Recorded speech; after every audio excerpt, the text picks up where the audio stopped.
কেমন আছো তোমরা সবাই? আশা করছি খুব ভালো আছো। আমিও খুব ভালো আছি। এটা বুধবারের ব্লগ।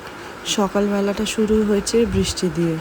মেয়েটা স্কুলে যাবে, কিন্তু কিছু তো করার নেই, স্কুলে যেতেই হবে। চিটচিট করে পড়ছে, রেনকোট করে পাঠিয়ে দেবো। আজকে ওর টিফিনে থাকবে ব্রেড পিৎজা। অনেক দিন ধরে ভাবছি ওদের কি বানিয়ে দিই, ব্রেড পিৎজাটা বানিয়ে দেবো। তো যা যা সরঞ্জাম নাড়লো আপনাদের তো দেখালামই। প্রথমে ব্রেডটার ওপরে এরকমভাবে পিৎজা পাস্তা সসটা মাখিয়ে নেব। তারপর একে একে করে, এটা কিন্তু একটু স্পাইসি, যারা বাচ্চারা ঝাল খেতে পারে না তাদের বলবো একটু কম করে দিতে। আর না হলে আপনারা ইয়োগার্টের মধ্যে একটু টমেটো সস কেচাপও দিয়ে ব্রেডের ওপর দিয়ে দিতে পারেন। এরমভাবে মাখিয়ে নিয়ে এর ওপর দেবো হচ্ছে মজারেলা চিজ। যাতে ফার্স্টেই চিজটা দেবো, এর ওপর টপিংসগুলো দেবো, যাতে টপিংসগুলো এর চিজের ওপরে টিকে থাকতে পারে। পরে দিলে কি হবে, সেটা আর ভালো করে নিচে দিলে আটকাবে না। এবার একে একে ক্যাপসিকাম, অনিয়ন আর সুইট কর্নগুলো ওপরে সাজিয়ে দেবো। দিয়ে আপনারা চাইলে মাইক্রোওয়েভেও করতে পারেন। আমি মাইক্রোওয়েভে 2 মিনিটের জন্য করেছি।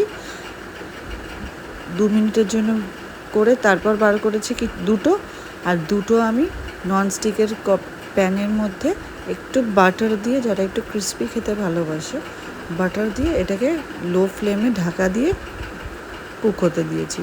দুটোভাবেই করা যায়, কিন্তু যারা মাইক্রোওয়েভে করবে তাদের জন্য একটাই টিপস অ্যান্ড ট্রিক্স, সেটা হচ্ছে আগে ব্রেডটাকে সেঁকে নিও, তাহলে দেখবে নিচটা কড়কড়া থাকবে, আর নাহলে একদম নরম হয়ে যাবে। ঠান্ডা হলে এমনি ব্রেডটা ঠিক হয়ে যাবে, কিন্তু যখন বার করবে মাইক্রোওয়েভ থেকে তখন দেখবে একটু নরম নরম থাকবে। তাতে ঘাবড়ানোর কিছু নেই, পরে এটা একদম শক্ত হয়ে যাবে।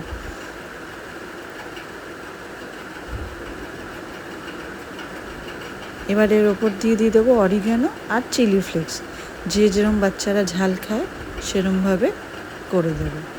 আমার যেমন ছোটোটা বেশি ঝাল খায় না, তাই জন্য ওরটাই বেশি চিলি ফ্লেক্স দিচ্ছি না, শুধু অরিগ্যানো দিয়ে রেখে দিয়েছি, আর বড়োটার জন্য চিলি ফ্লেক্স দিয়েছি। এবার দেখো আমি ননস্টিকের একটা প্যানে বাটার দিয়ে এবার একটা ব্রেড দিয়ে দেবো, দিয়ে এবার এটাকে ঢেকে দেবো। ব্যাস, এরকম দেখতে হয়েছে। দেখো কি দারুণ দেখতে হয়েছে, দেখে আমার লোভ লাগছে। চলো, রেসিপিটা কেমন লাগলো আমাকে কমেন্ট করে জানিও, আর কোনো রকম কোনো ফিডব্যাক থাকলে সেটাও জানিও। মেয়ের লাঞ্চ বক্স রেডি, মেয়ে স্কুলে যাচ্ছে। চলো, ভিডিওটিতে লেখানি শেষ করছি। সবাই ভালো থেকো, সুস্থ থেকো, সাবধানে থেকো। তোমাদের সাথে গল্প আমার অনেক হবে। চলো, ভালো লাগলে একটা লাইক করে দিও।